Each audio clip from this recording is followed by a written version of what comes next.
तक्षक का धन देकर काश्यप को लौटा देना। तक्षक बोला, काश्यप, यदि इस जगत में मेरे डसे हुए रोगी की कुछ भी चिकित्सा करने में तुम समर्थ हो तो मेरे डसे हुए इस वृक्ष को जीवित कर दो। विश्रेष्ठ, तुम्हारे पास जो उत्तम मंत्र का बल है उसे दिखाओ और यत्न करो।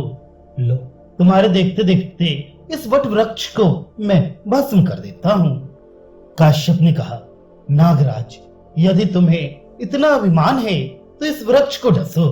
भुजंगम, तुम्हारे डसे हुए इस वृक्ष को मैं अभी जीवित कर दूंगा। उग्र शिवाजी कहते हैं, महात्मा काश्यप के ऐसा कहने पर तपों में श्रेष्ठ नागराज तक्षक ने निकट जाकर बरगद के वृक्ष को डस लिया। उस महाकाय विषधर सर्प के डसते ही उसके विष से व्याप्त हो वह वृक्ष सब ओर से जल उठा। इस प्रकार उस वृक्ष को जलाकर नागराज पुनः काश्यप से बोला, विश्रेष्ठ, अब तुम यत्न करो और इस वृक्ष को जला दो। उग्र शिवाजी कहते हैं, शौनक जी, नागराज के तेज से भस्म हुए उस वृक्ष की सारी भस्म राशि को एकत्र करके काश्यप ने कहा, नागराज, इस वनस्पति पर आज मेरी विद्या का बल देखो। भुजंगम, मैं तुम्हारे देखते देखते इस वृक्ष को जीवित कर देता हूं।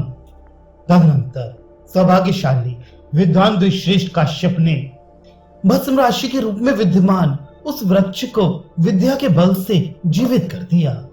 पहले उन्होंने उनमें से अंकुर निकाला, फिर उससे 2 पत्ते का कर दिया। इसी प्रकार क्रमशः पल्लव, शाखा और प्रशाखाओं से युक्त उस महान वृक्ष को पुनः पूर्ववत खड़ा कर दिया। महात्मा काश्यप द्वारा जलाए हुए उस वृक्ष को देखकर तक्षक ने कहा, ब्रह्म, तुम जैसे मंत्रवेत्ता में ऐसे चमत्कार का होना कोई अद्भुत बात नहीं है। तपस्या के धनी द्विजेंद्र, जब तुम मेरे या मेरे जैसे दूसरे सर्प के विष को अपनी विद्या के बल से नष्ट कर सकते हो तो बताओ, तुम कौन सा प्रयोजन सिद्ध करने की इच्छा से वहां जा रहे हो? उस श्रेष्ठ राजा से जो फल प्राप्त करना तुम्हें अभीष्ट है वह अत्यंत दुर्लभ हो तो भी मैं ही तुम्हें दे दूंगा। विप्रवर, महाराज परीक्षित ब्राह्मण के श्राप से तिरस्कृत हैं और उनकी आयु भी समाप्त हो चली है। ऐसी दशा में उन्हें जलाने के लिए चेष्टा करने पर तुम्हें सिद्धि प्राप्त होगी, इसमें संदेह है।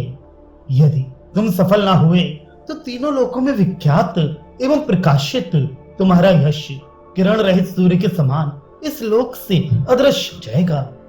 काश्यप ने कहा, नागराज तक्षक, मैं तो वहां धन के लिए ही जाता हूँ, वो तुम ही मुझे दे दो तो उस धन को लेकर मैं घर लौट जाऊंगा। तक्षक बोला, विश्रेष्ठ, तुम राजा परीक्षित से जितना धन पाना चाहते हो उससे अधिक ही मैं दे दूंगा, अतः लौट जाओ। उग्र शिवाजी कहते हैं, तक्षक की बात सुनकर परम बुद्धिमान महातेजस्वी विप्रवर काश्यप ने राजा परीक्षित के विषय में कुछ देर ध्यान लगाकर सोचा।